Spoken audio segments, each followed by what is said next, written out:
Hey guys, this is a pattern support video for the Playdate Tee, and I'm going to be showing you how to set up your raglan markers for the increases, and then also how to work the short rows for this specific pattern. The yarn I'm using for this pattern is from Cedar Yarn. It's called Snugly Replay. It's a DK 50/50 cotton acrylic blend. It is washer and dryer friendly, which makes it great for kids knits, especially in the summer when they're getting sweaty. All I've done so far is knit the collar ribbing. So I am about to work the raglan setup. What that means is I will be knitting one round of stockinette and placing these markers at the points where I will be making the raglan increases. So you will need a stitch marker for your beginning of round, and then you will need 8 additional stitch markers that are different from this one, so you don't get them confused, but you will need exactly 8, so I've got those over there.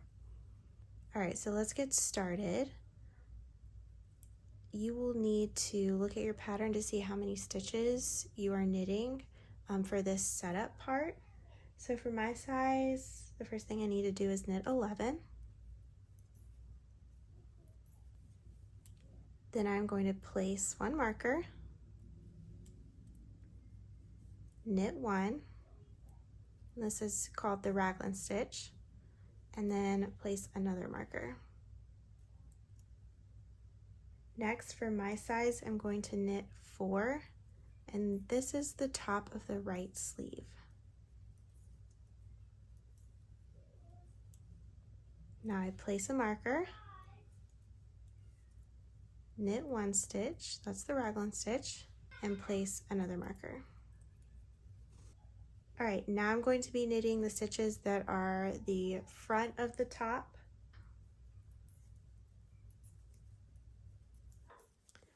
All right, I am now at the left sleeve. I'm going to place a marker, knit 1, that's the raglan stitch, and place another marker. And now for my size, I am supposed to knit 4, just like the other sleeve. So this is the top of the left sleeve. Place a marker,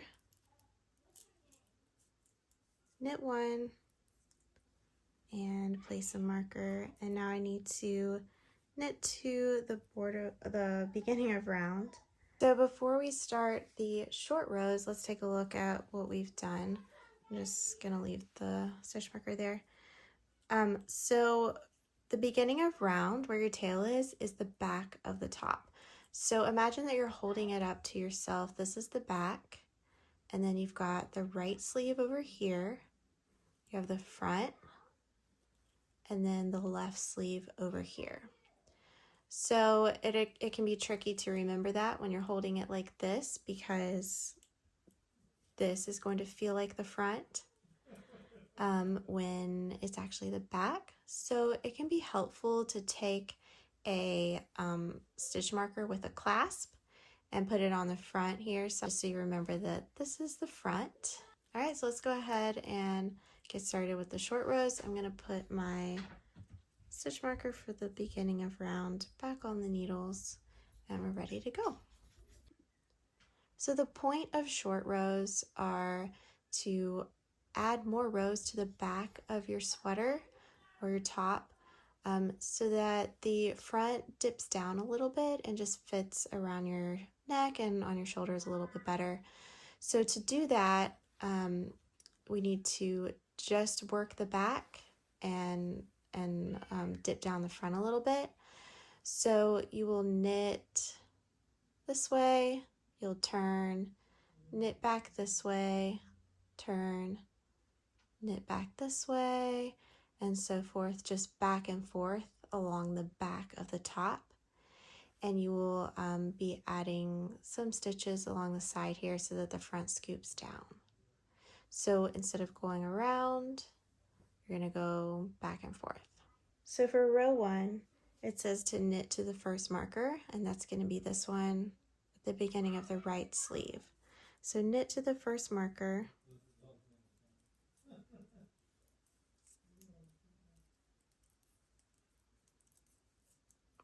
All right, we are at the first marker and it says to yarn over. So the reason for this is because while we're working the short rows, we are also working the raglan increases.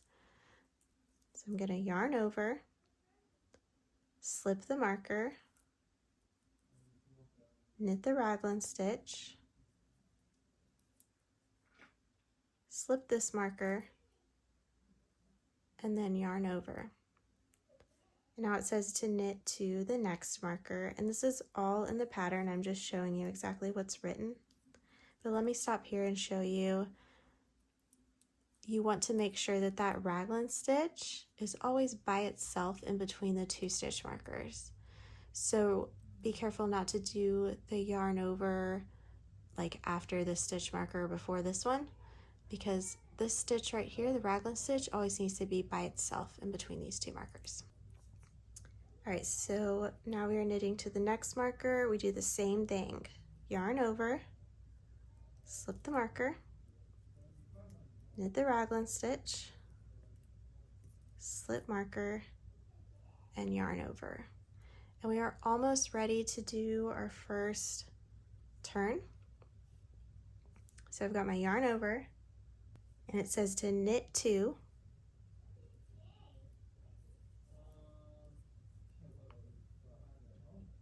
turn, and you're going to make a double stitch. To make a double stitch, you want your working yarn in the front. Next, you're going to slip this stitch off of the left needle as if to purl. So you insert it from right to left and slip it off.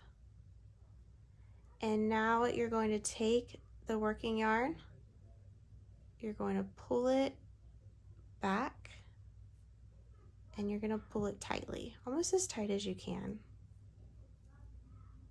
Okay, so this is the double stitch. Here's what it looks like on this side. And when you come back around to knit this double stitch, and I'll show you, you're going to knit through both of these loops. So now the pattern says to purl to the beginning of round. So to purl, we need to bring our working yarn back to the front, and we're not going to be working any increases. We're just purling all the way back to the beginning of round. And this first stitch will be a little awkward because you are holding that yarn that you just pulled. When you get to a yarn over, just purl it like normal, and that's where you'll get your little eyelet increase. Slip the markers as you come to them. All right, we are back at the beginning of round, and we're going to keep purling to the next marker between the back and left sleeve. Remember that this side over here is the left sleeve, so we're going to purl until we get to this marker. Okay, we are at that marker, and now it says to yarn over, slip marker, purl the raglan stitch, slip marker, yarn over, just like we did on the other side, but this time we're purling. So yarn over, slip marker, purl the raglan stitch, slip marker, yarn over, and then we're going to purl to the next marker and do the same thing. Yarn over, slip marker, purl the raglan stitch, slip marker, yarn over. And now we're going to knit to, we're going to purl to,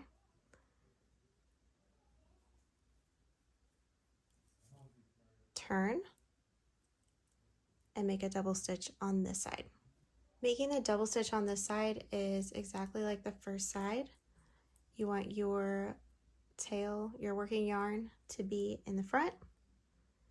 You're going to slip the stitch from your left needle purlwise, and then you're going to take that yarn, your working yarn, and pull it behind the needle as tight as you can. And here's the double stitch right here. And now you are just going to knit all the way to the border of round, the beginning of round. I keep saying that wrong because of the abbreviation. Knit to the beginning of round with no increases. We already increased on this side. And then we're going to knit past it to the first marker over here, and the short rows will repeat. Each time you come to a yarn over, just knit it. And each time you come to a stitch marker, you just slip it. I am at the beginning of round now. I'm going to knit past it, and I'm going to knit to this first marker at the right sleeve, and we are at row 1 again. This is our second repeat. So we just do the exact same thing. We yarn over, slip the marker, knit the raglan stitch, slip marker, yarn over.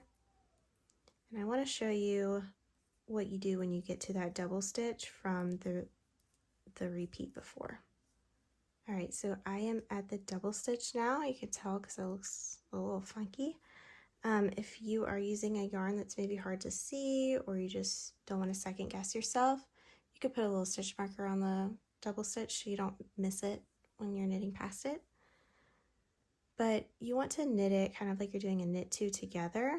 So you want to make sure you get your needle in between both of the loops.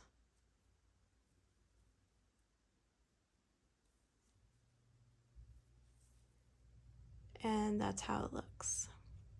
It kind of leaves a little bump, but as long as your tension stays pretty even, it's not very noticeable, and it will most likely look even smoother after you wet block the sweater. So in the pattern instructions, it says on each repeat that you knit 2 stitches past the double stitch before turning on each repeat. So this is my second repeat. I've just knitted the double stitch, and now I need to knit 2 stitches past it before I turn again. 1, 2, turn, and make a double stitch.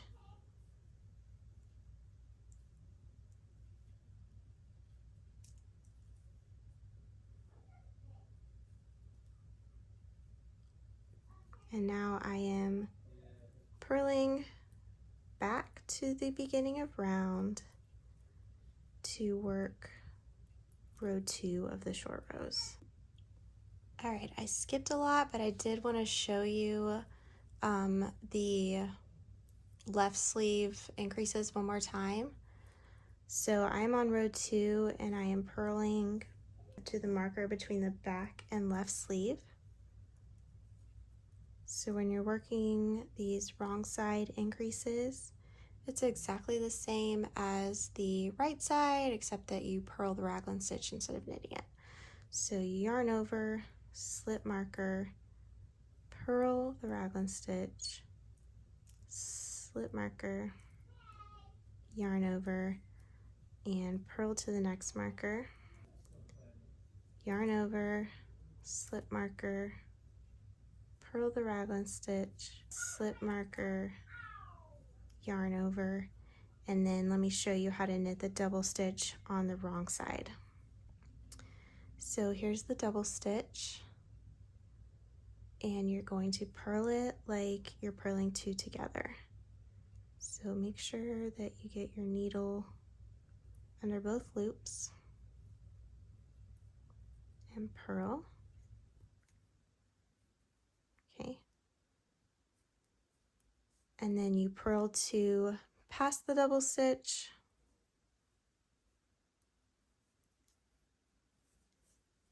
turn, make a new double stitch,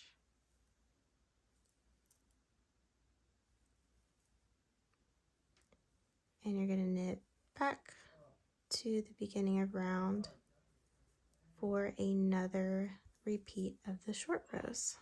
I'll stop here and say I hope that this video is helpful for you, especially if you're knitting short rows for the first time. You can already see how we've added rows to the back of the top and not the front, so we're creating a nice little dipped neckline in the front. I'll show you what it looks like when the short rows are complete.